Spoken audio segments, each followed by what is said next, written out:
Hello दोस्तों। मैं आपके सामने आज लेकर आया हूँ करेंट अफेयर का जो सीरीज मैंने स्टार्ट किया हूँ, उसमें से करेंट अफेयर का आज का यानी 3 मार्च का करेंट अफेयर है दोस्तों। अगर करेंट अफेयर सीरीज अच्छा लगे तो चैनल को सब्सक्राइब कीजिएगा, लाइक कीजिएगा और शेयर करना मत भूलिएगा। मैं यहाँ जो भी करंट अफेयर है इस चैनल पे बताने वाला हूँ अपना पढ़ाई चैनल पे। ये याद रखिएगा, सारे इंपॉर्टेंट करंट अफेयर को या तो आज देखिए या तो 1 साल बाद भी देखिएगा तो लगेगा कि इंपॉर्टेंट क्वेश्चन है। करंट अफेयर डेली में लाऊंगा, बट इंपॉर्टेंट करंट अफेयर है। अगर एक दिन का 2 ही बनेगा तो 2 ही मैं लेकर आऊंगा। चलिए मैं क्वेश्चन की ओर बढ़ता हूँ। पहला क्वेश्चन आपके सामने है, हाल ही में भारत निर्वाचन आयोग ने किस मंत्रालय के साथ मेरा पोर्टल, याद रखिएगा मेरा पहला वोट के देश के लिए अभियान शुरू किया गया। ये सब दिन के लिए इंपॉर्टेंट होगा, याद रखिएगा। पूछा जाएगा, लोकसभा चुनाव होने वाला है दोस्तों।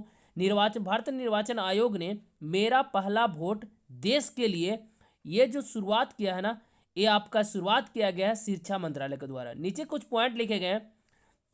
शिक्षा मंत्रालय ने युवाओं को चुनावी प्रक्रिया में शामिल करने और प्रोत्साहित करने के लिए 28 फरवरी से 6 मार्च 2024 तक मेरा वोट देश के लिए आयोजन शुरू किया गया है। याद रखिएगा, का आयोजन किया ये शिक्षा मंत्रालय के द्वारा किया गया है। याद रखिएगा पोर्टल का नाम क्या है, तो मेरा पहला वोट देश के लिए, याद रखिएगा। दूसरे क्वेश्चन की ओर मैं बढ़ता हूं। दूसरा क्वेश्चन है, हाल ही में किस दक्षिण अमेरिकी देश ने डेंगू बुखार को, याद रखिएगा डेंगू बुखार के बढ़ते मामलों के कारण स्वास्थ्य आपातकाल, यहाँ याद रखिएगा स्वास्थ्य आपातकाल डेंगू के कारण लगाया गया है। इसके कारण ये क्वेश्चन इंपॉर्टेंट हो गया है आपका। अगला जो इसका आंसर होगा, ये आंसर है पेरू।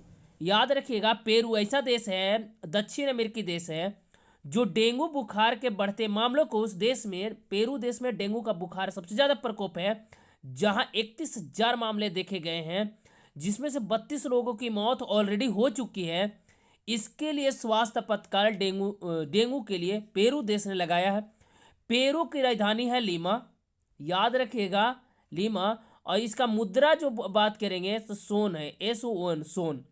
चलिए नेक्स्ट क्वेश्चन की ओर बढ़ता हूँ। क्वेश्चन सेकंड इंपॉर्टेंट था। अब क्वेश्चन थर्ड यहाँ बात करने वाला हूँ, ग्रो रिपोर्ट। अब बात समझिएगा, यहाँ पे ग्रो रिपोर्ट क्या है, याद रखिएगा। चर्चा में रहा है, ये नीति आयोग के द्वारा शुरू किया गया है। किसके द्वारा शुरू किया गया? नीति आयोग के द्वारा। नीति आयोग का फुल फॉर्म बोलेगा तो national institution for transforming India द्वारा एग्रो फॉरेस्ट्री यानी ग्रो रिपोर्ट और पोर्टल भारत सरकार के बंजर भूमि को हरा भरा बनाने के लिए शुरुआत किया गया। तो पूछेगा, ग्रो जो पोर्टल शुरू किया गया है, ग्रो जो रिपोर्ट शुरू किया गया है, ये किस लिए शुरू किया गया? तो याद रखिएगा बंजर भूमि को हरा भरा करना है।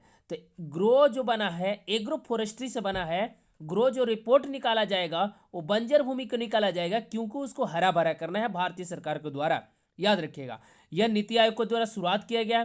अब इसमें क्या लक्ष्य रखा गया यहां समझिएगा। लक्ष्य जो है 2030 तक, यानी अभी से लेकर 2030 तक लगभग 6 वर्षों में 26 मिलियन हेक्टेयर, याद रखिएगा ये पॉइंट भी इंपॉर्टेंट है, 26 मिलियन हेक्टेयर बंजर भूमि जो है दोबारा से विकसित करना है। इसको मैंने कृषि योग्य भूमि बना देना है और कार्बन डाइऑक्साइड के बराबर अतिरिक्त कार्बन सिंक बनाना है। याद रखिएगा इंपॉर्टेंट यहां हो जाता है, अगर इसका निचोड़ देखें तो ग्रो रिपोर्ट या ग्रो पोर्टल बंजर भूमि को हरा भरा भूमि में तब्दील करना है 2030 तक।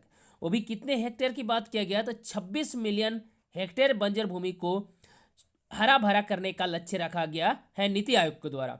अगले क्वेश्चन की ओर बढ़ता हूं। यहां से शुरुआत होती है एक और, वही जो पहला क्वेश्चन था, हाल ही में भारत निर्वाचन आयोग ने किस मंत्रालय के साथ मिलकर मेरा वोट मेरा पहला वोट देश के लिए अभियान शुरू किया है? तो शिक्षा मंत्रालय के द्वारा। ऑप्शन नंबर ए सही होगा। सेकेंड क्वेश्चन यहां से अब देखिएगा, स्टैटिक जीके लेकर आया हूं। स्टैटिक जीके मैंने करंट अफेयर के साथ मैंने इसलिए बताया है, करंट अफेयर अगर 2-3 बनते हैं प्रत्येक दिन तो उसमें से जो स्टैटिक जीके वीडियो थोड़ा 10 मिनट का बन जाए, इसलिए मैं लाया हूं। गौतम बुद्ध का बचपन का नाम क्या था? तो सिद्धार्थ था। भारत में सशस्त्र बलों को सर्वोच्च सेनापति कौन होता है? तो राष्ट्रपति होते हैं। तीनों सेनाओं के प्रमुख होते हैं, याद रखिएगा। रतौंधी किस विटामिन के कमी के कारण होता है? तो विटामिन ए हो जाएगा। पोंगल किस राज्य का नृत्य है या त्योहार है? आपका तमिलनाडु, याद रखिएगा।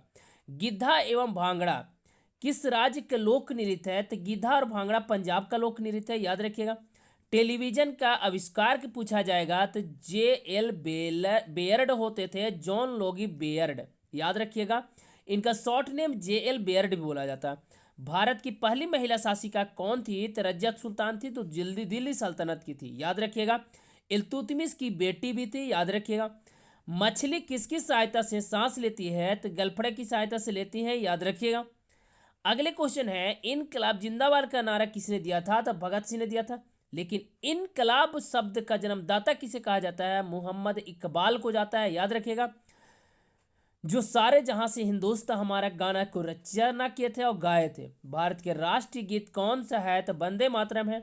दिल्ली सल्तनत राज्य का विस्तार किस शासक के समय सबसे अधिक हुआ था? मोहम्मद बिन तुगलक, यानी तुगलक वंश का जो शासक था मोहम्मद बिन तुगलक। दूसरा शासक था गयासुद्दीन तुगलक का भतीजा था, याद रखिएगा, या दामाद था। किस मुगल शासक के समय मुगल साम्राज्य का विस्तार सबसे अधिक हुआ था? तो औरंगजेब के समय। दिल्ली सल्तनत का विकास हुआ मोहम्मद बिन तुगलक के समय, और मुगल साम्राज्य का विस्तार हुआ था औरंगजेब के समय, याद रखिएगा। ये सारे क्वेश्चन इंपॉर्टेंट थे। अगर वीडियो सीरीज अच्छा लगे तो चैनल को सब्सक्राइब कीजिएगा दोस्तों, और शेयर कीजिएगा, और लाइक करना मत भूलिएगा। Thank you. जय हिंद, जय भारत।